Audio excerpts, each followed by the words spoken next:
Hi friends, সবাই কেমন আছো? আশা করছি সবাই ভালো আছো, আমিও ভালো আছি। তো আমি আপনাদের সাথে আজকে শেয়ার করছি যে আমার বাপের বাড়ির ওখানে পঞ্চম দোলে হরিনাম সংকীর্তন হয়, সেটাই শেয়ার করছি। তো আমি চলে গেছিলাম পঞ্চম দোলেই। ওখানে আজকে হচ্ছিল অধিবাস। আগের দিন শীতলা পূজা হয়, সেটাতে যাইনি। হরিনামের যেদিন শুরু হবে তার আগের দিনকেই গেছিলাম, যেদিনকে অধিবাসটা হয়।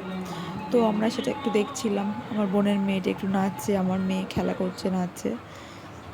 তার পরের দিনকে সকাল থেকে ভোর থেকে শুরু হয়ে গেছিলো হরিনাম।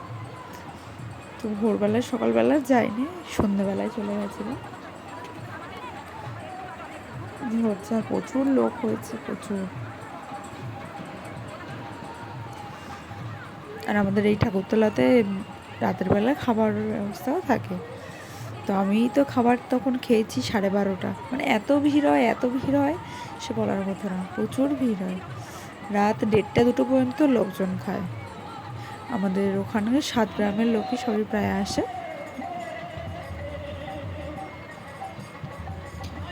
তো এই লাস্টে এই 1:30টার দিকে আমি একটুখানি ভিডিও করে তারপরে বাড়ি চলে গেছিলাম।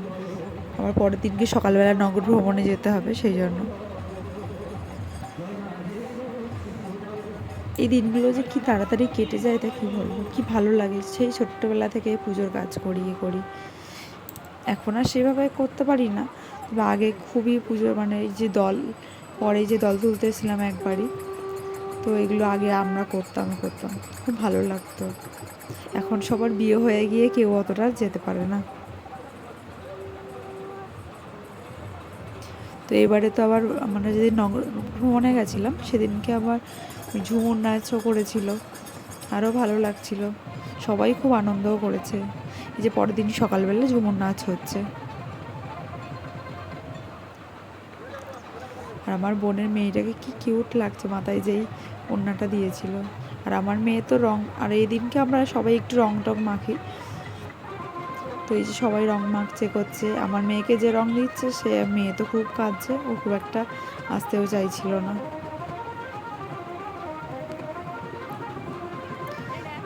এই যে বোনের মেয়ের একটু ফটোটা তুলে নিলাম, তারপর আমার মেয়েকে একটু কোলে নিয়ে যে তাকা, এদিকে ও তোর মতন তাকাচ্ছে, আর এদিকে ঝুমুর নাচ হচ্ছে। তো তারপরে আবার আমরা সবাই নগর ভ্রমণে বার হয়েছিলাম। রাস্তায় সবাই যে নাচানাচি করছে। খুবই আনন্দ হয়, খুব আনন্দ করে এই দিনগুলো। আর কি তাড়াতাড়ি কেটে যায়। আবার একটা বছরের জন্য আমরা ওয়েট করি, আবার কবেই পুজো আসবে, তখন আমরা আবার যাব।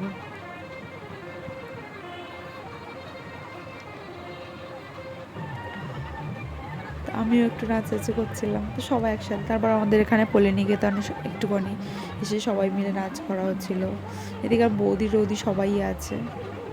আর বোন আর বোনের মেয়ে ওরা চলে গেছিলো, আমার মেয়েকেও পাঠিয়ে দিয়েছিলাম, ওর আর ভালো লাগছিল না, গরম তো সেই জন্য। তারপর আমরা আমাদের গ্রামটা পুরো ঘুরে তারপর ঠাকুরতলা চলে এসেছি।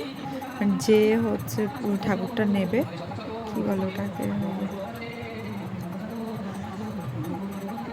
সে একটা দিদি হয় আমাদের, সেই নিয়ে গৌড় নিতে নিয়েছিল, গৌড়ের মা হয়েছিল। তারপর আমাদের ঠাকুরটা এত সুন্দর লাগছিল, কি সুন্দর সাজিয়েছে। তো তারপর ওই যে সবাই, অনেকে আবার মালসা ভোগের দিনকে অনেকে অঞ্জলি দেয়। তো তার আগে একটু মালসা ভোগের গান হচ্ছিলো, আবার সবাই নাচানাচিও করছিলো। এবারে সবাই খুবই আনন্দ করেছে। প্রত্যেক বছরই আনন্দ হয়, এবছরেও খুব করেছে। আর রাতের বেলা ছিল কীর্তন। তো রাতের বেলায় কীর্তন অল্প দেখেই ওখানেই রাতের বেলা খেয়েছিলাম, খেয়ে দিয়ে বাড়ি চলে এসেছিলাম। বাড়ি আসতে আসতে প্রায় 1:30 বেজে গেছিলো, কেন আমাদের আবার সামনে একটু ঘুরতে যাওয়ার আছে, তো ওই জন্য আর বেশি থাকলাম না। আর আমার হাজব্যান্ড নিতেও চলে গেছিলো, ওই জন্য আর থাকতে পারিনি। তো আমার ভিডিওটি যদি কারো ভালো লেগে থাকে তো একটা লাইক, কমেন্ট অ্যান্ড শেয়ার করো। তো কার কার ওখানে হরিনামে এরকম আনন্দ করো আমাকে একটু কমেন্ট করে জানিও। Thank you for watching.